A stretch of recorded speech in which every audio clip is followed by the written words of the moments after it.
everyone. So welcome back. As you can see in the introduction, oh my gosh, my dog. So as you can see, today we're going to be talking about stellar classification.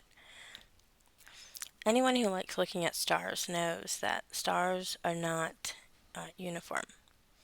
And they come in many different sizes, but they are easy to understand once you know the basics. So after this, you should be able to understand quite a bit more things to come. And let's just start talking about stars then. So stars are classified by a few things, and we take data from observations such as the magnitude, luminosity, temperature, spectral class, and then we take those things and we plot them on a diagram. So this diagram is called the Hertzsprung-Russell diagram, but I will just refer to it as HR diagram. So as I showed last week, the plot has a main sequence, and this is where most stars live. But we are going to start breaking down all these other classifications of stars and what it means. So this is my favorite of HR diagrams because it has everything on it. So let me bring my mouse over. Okay, there we go. So up top over here you have the spectral class, and then just under that you have the temperature that's associated with each the beginning of each spectral class. Over here you have the absolute magnitude. Opposite you have luminosity, and then on the bottom you have color. And as you can see in the diagram, they put the colors in rather than the one I showed last week that had big size bubbles for each as their color, and the other one that had the rainbow in the background. This one has each dot is the color of what that star is. And as we talked about last week, down here where the brown dwarfs would be, they're very dim, dark, and very much in the dark, deep, like magenta red area. So first we're going to get into a little bit of history. Yes, history. Maybe not a science, but it is very important to understanding where we are now. In 1910, two scientists, and I hope I pronounce his name correctly, I do not speak Danish, one Ejnar Hertzsprung and Henry Norris Russell created this scatter plot diagram that we're looking at, and now we use that for a lot of different things. In the late 19th century, it all started with Harvard College Observatory conducting large-scale photographic spectroscopic surveys, which produced the spectral classes. We now, as you can see on the diagram, we now know them as OB, AF, GKM, and a lot of people have created what I first heard from this when it was described to me was, "Oh, be a fine guy and kiss me," or "Oh, be a fine guy, comma, kiss me," and you can replace that with girl if you want. But that's just a really fun way to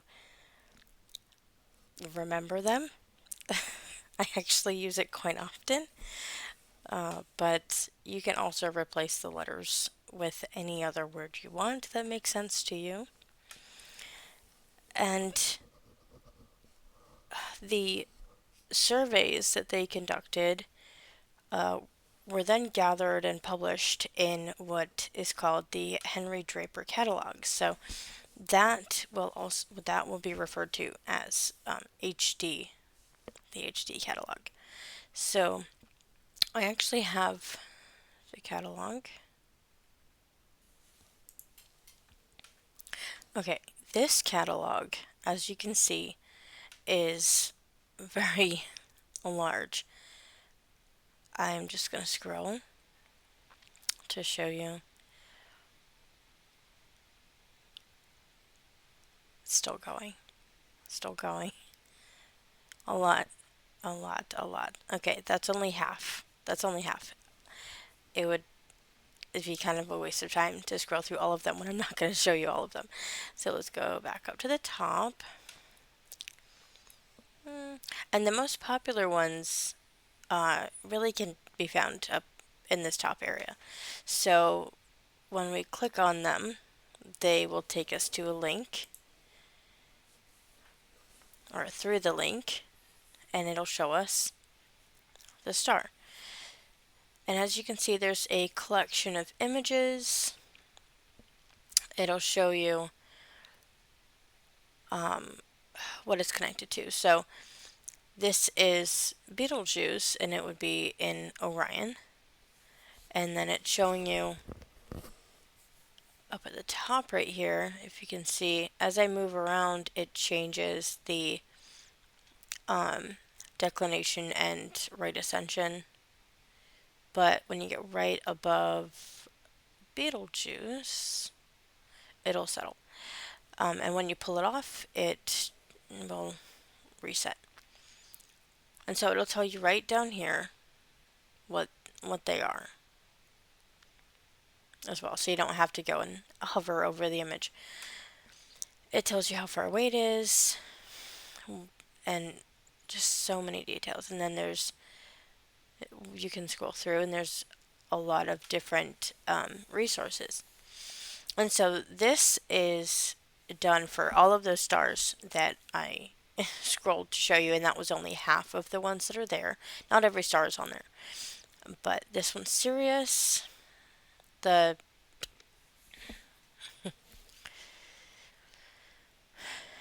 main Sirius. So there is multiple Sirius. There's Sirius A and Sirius B. So this would be Sirius A.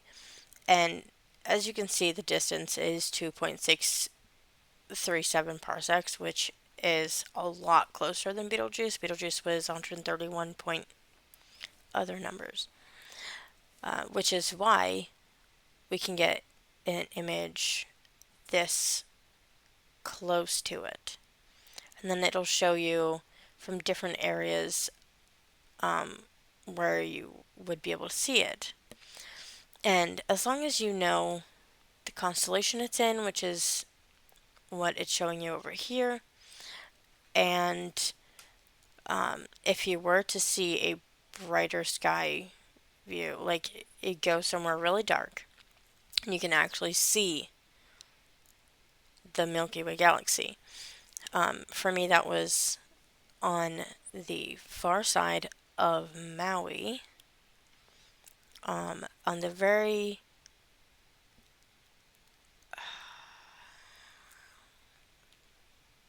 south, yes, the southern side of Haleakala, the mountain. You could drive all around the mountain, and the back end of it is uninhabited. It's dark. It's quiet. And you can see everything.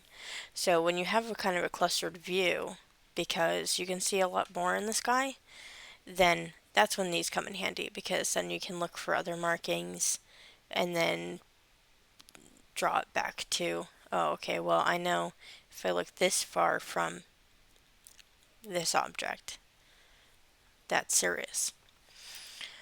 And then my personal favorite, well, one of my favorites, I actually have multiple stars that I like more than other stars. But one is Vega. So Vega, it'll tell you, as you've seen in the other ones, it'll give you the name as to which constellation it's in. So for Sirius, it was Alpha Canis Majoris, so that was CMA. And then Betelgeuse is Alpha Ori, because it's in Orion. And Vega is in the Lyra constellation, so it would be Alpha Lyr. And more photos, more knowledge, and the same. And so this is what the Henry Draper catalog looks like. And that catalog, if you could read before I started showing the other stars, was published in 1918. And it was actually over a span, but 1918 was when it started being published. And during the culmination of the surveys, a woman, this woman right here, looking at data, I would assume. Her name was Antonia Maury. Like the show Maury. I don't know if many other people watched that, but I certainly had a time when I was into shows like that. But so Antonia Maury, she was alive from 1866 until 1952. And just like several other women that I've come across, she separated the stars from the observatory into different divisions based on the width of their spectral lines. And that was truly amazing. That led to this man. This is Ejnar, Ejnar, I believe it's Ejnar Hertzsprung. This man right here.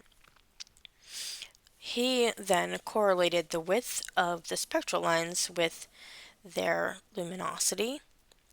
And when you do that, you can take the luminosities and the secular parallaxes and calculate absolute magnitude.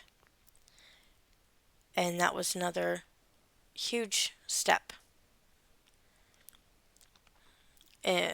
towards creating the HR diagram.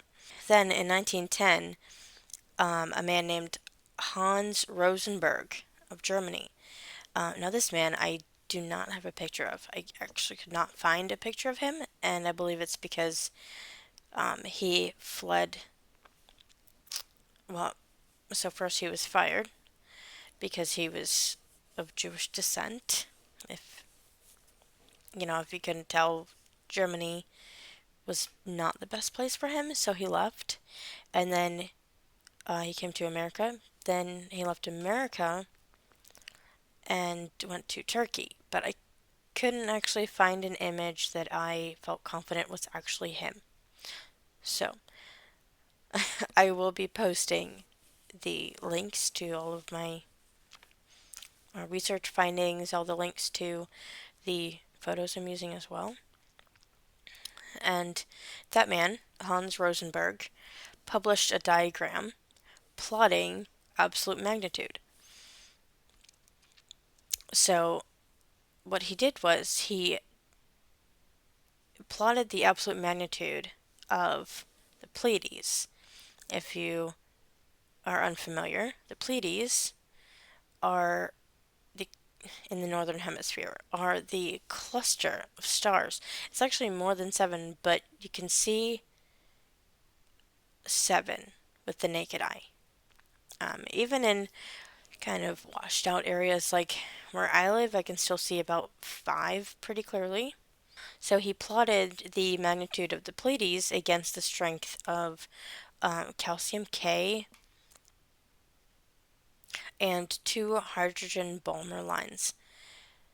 So, as you can see here, this is calcium K, and then these 3 over here are the hydrogen Balmer lines.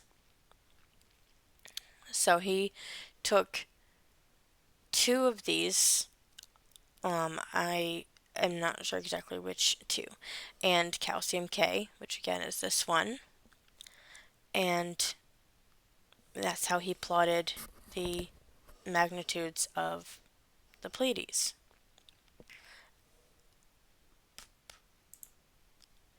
So these are the Balmer lines. You have hydrogen alpha, hydrogen beta, and hydrogen gamma.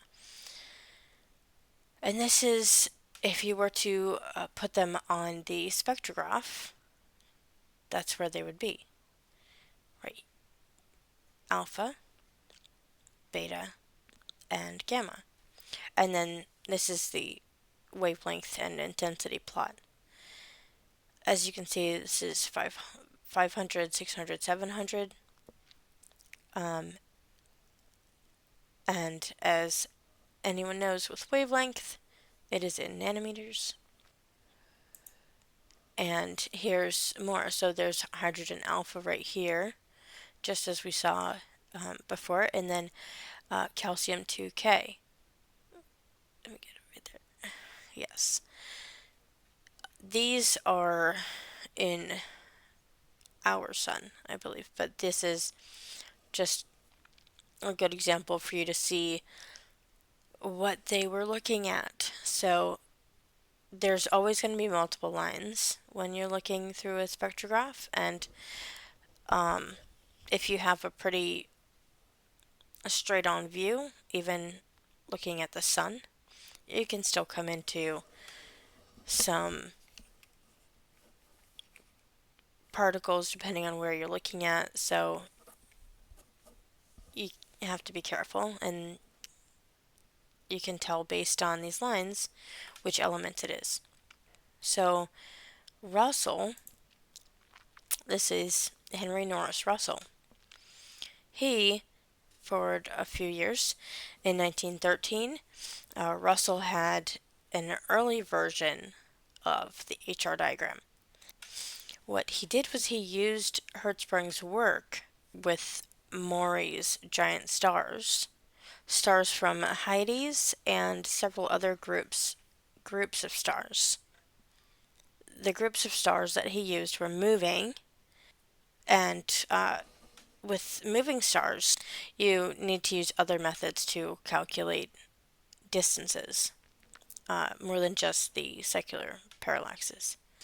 So now we get more into how the classes became what they are and how the diagram became what it is now. The letters O, B, A, F, G, K, M are called the Morgan-Keenan system. So there's more letters going on. So we have HD, we have HR, and now we have MK. So the MK system, Morgan-Keenan. O is the hottest of stars, and M is the coolest of stars. That you should know now because of last week, with brown dwarfs being the coolest of stars. Technical stars, I would call them. Okay, each letter is then further divided into the letter accompanied by a number. So each breakdown then, as you can see here, tells you where it would be. So V is actually the Roman numeral 5, as you can tell by the layout here, and 5 means main sequence. So if a star like the sun is a G star. But it's not just a G star, it's G2. It's not just G2, it's G2V because it is a main sequence star. Or you'd say G2-5, G2V. So when you're labeling the sun, if you would label it appropriately, would be G2 and then the Roman numeral 5 after it.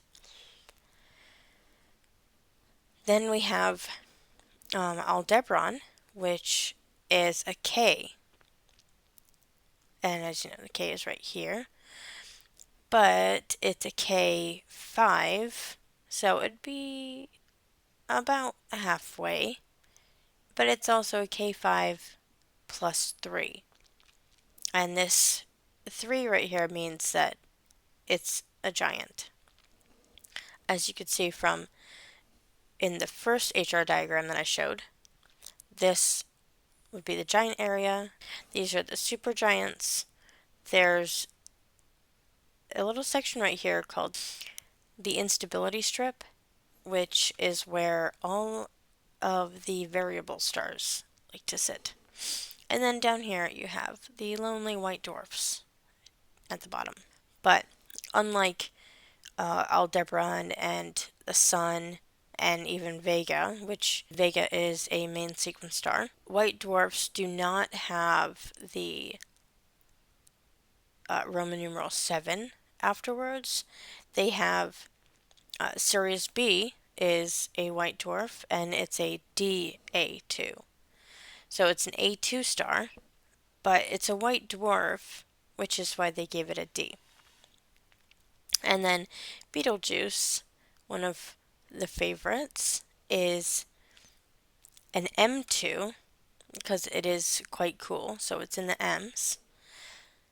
But it's not a main sequence star, so it doesn't sit down here where the brown dwarfs do. It's a 1, Roman numeral 1, AB, so it sits right over here by the 1A and 1B. And that makes it a red supergiant. And in that instability strip that I noted would be Polaris, because Polaris is a Cepheid variable, and it is labeled F7-1b.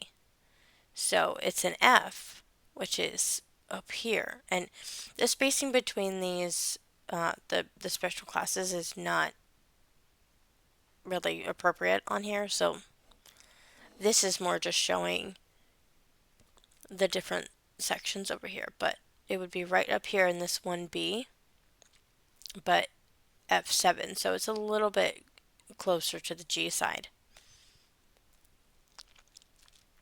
And it lies in that little in-between area between giants and supergiants. It is actually a very large star, but it's a Cepheid variable, so it sits in that little zone right here in unstable. So the next thing I want to show you is actually a really fun tool to use. This is the University of Nebraska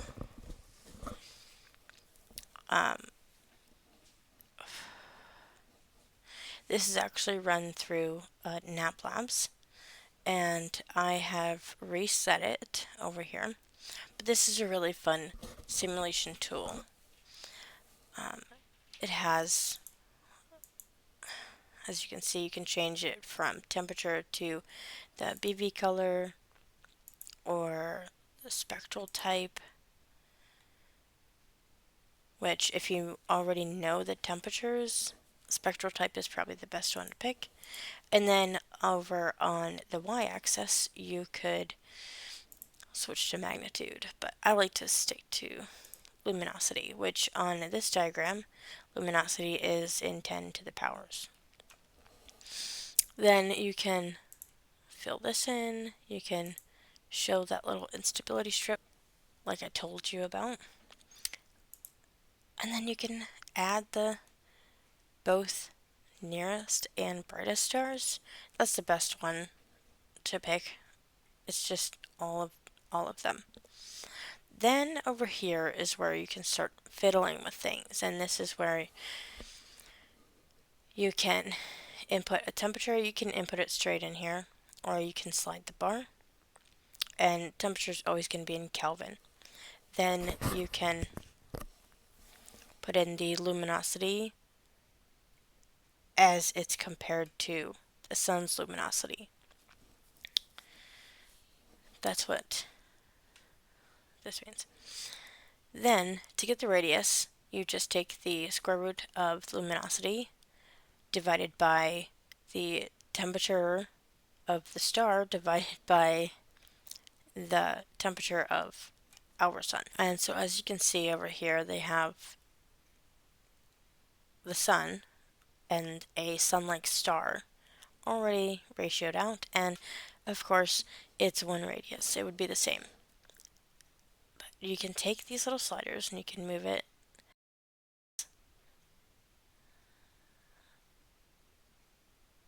And as you can see, the color stays the same, but then once you start messing with temperature as well, it'll change colors. It'll go all around this little diagram over here, or you could just, if you know where the star is supposed to be, plot it. Yes, you can just move it around. Up here would be Betelgeuse. The sun was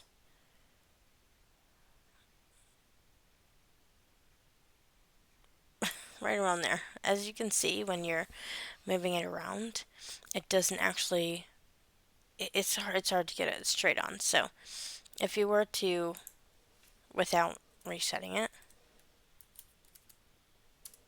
just add that. See, when you go to type it in over here, it will round. So if you actually want to just reset it to get it back to where the sun is, that'll give it back to 5800. But I did already go through some of them and make them.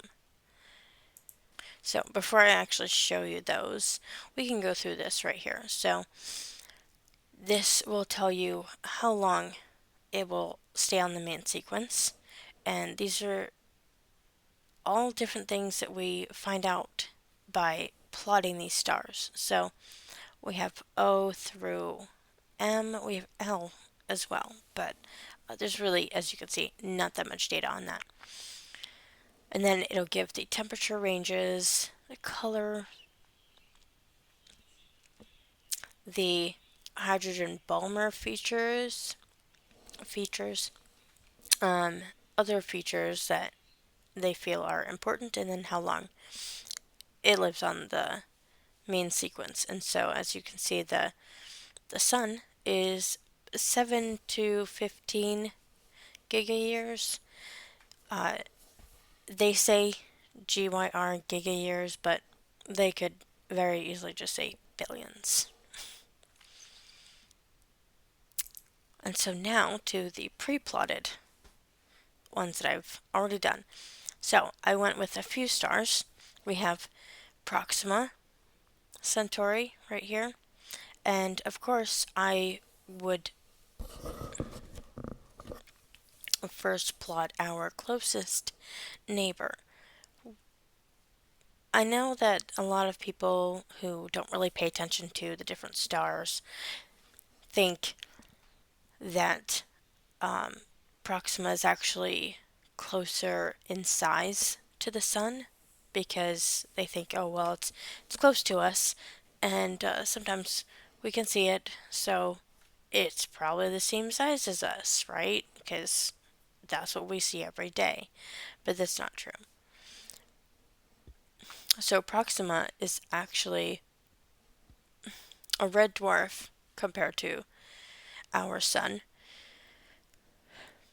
It is 3200 Kelvin approximately.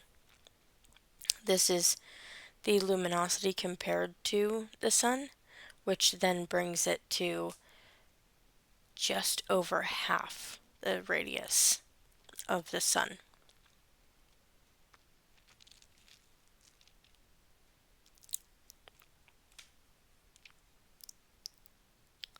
Then I have, again, my favorite, Vega. So as you can see,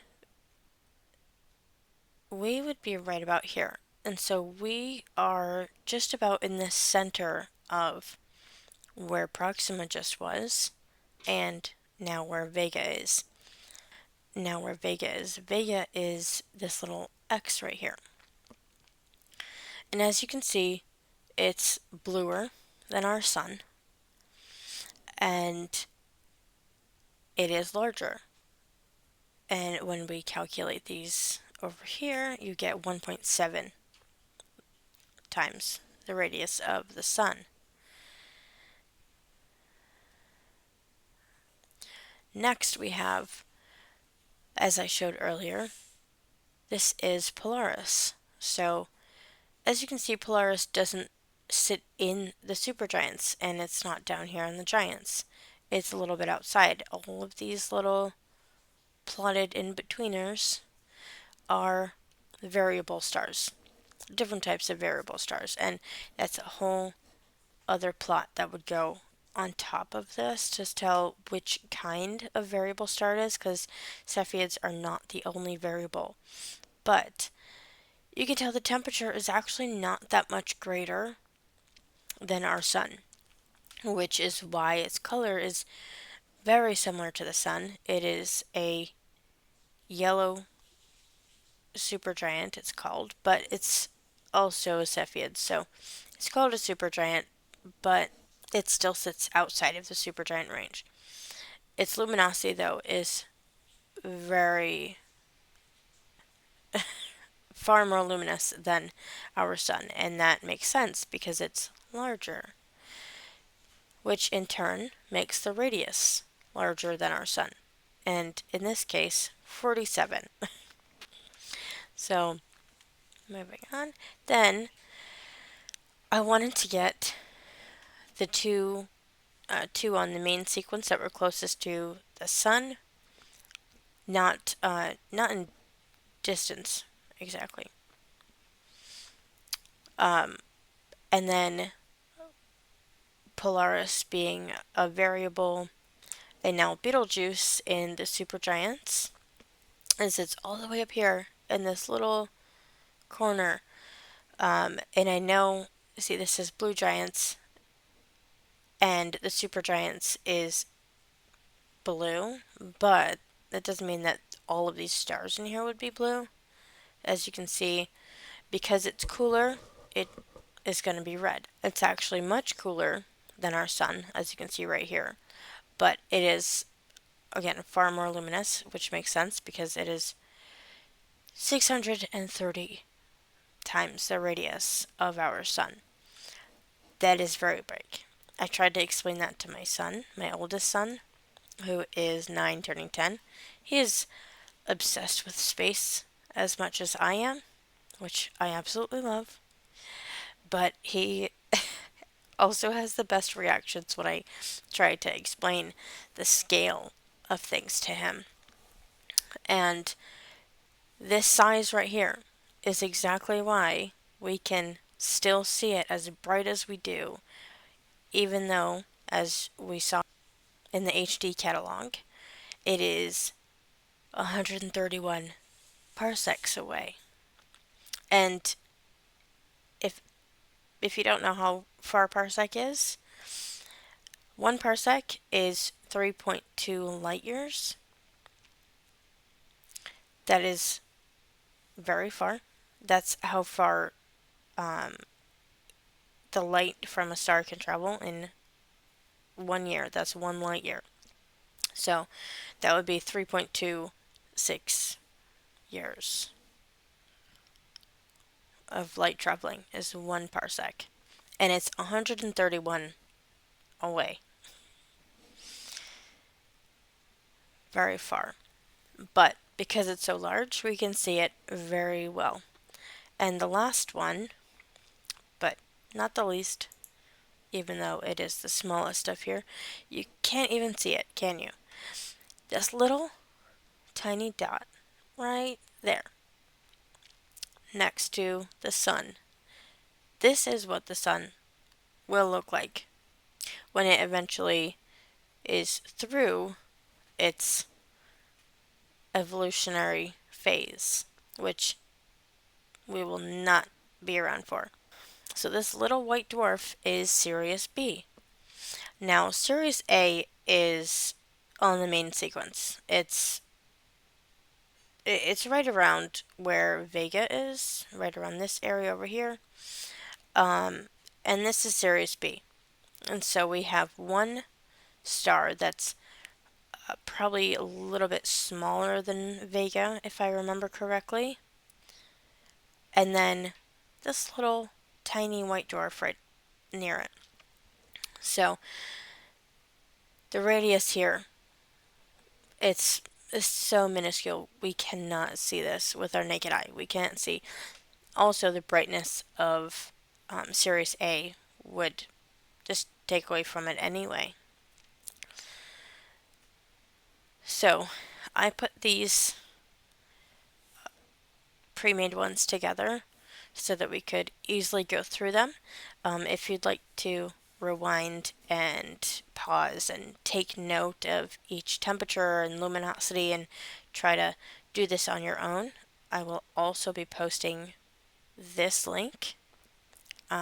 It's just a lot of fun. Even if you're not looking for something specific, it's just fun to see, how big things can actually get.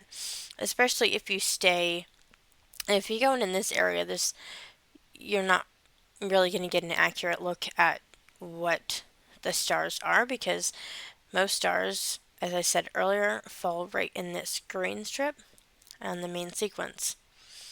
And yes, there are some that kind of fall outside the boundaries, but if you stay around the boundary, that's where everything is. We haven't seen anything else in these empty regions over here. When we look at them, we can tell how long a star should live based on the size, based on where it falls on the HR diagram. Okay, so now that you know about the HR diagram, we can talk about even more things. And over the next few episodes or so, we'll be discussing topics like redshift, stellar evolution, and spectroscopy. And this episode alone will help you understand a lot more about those topics. So, as I've said every other time before, share the videos, always remember to like, comment even, and just help get the word out. So, I hope you guys have enjoyed this. I look forward to all of you sharing my passion, and keep looking up.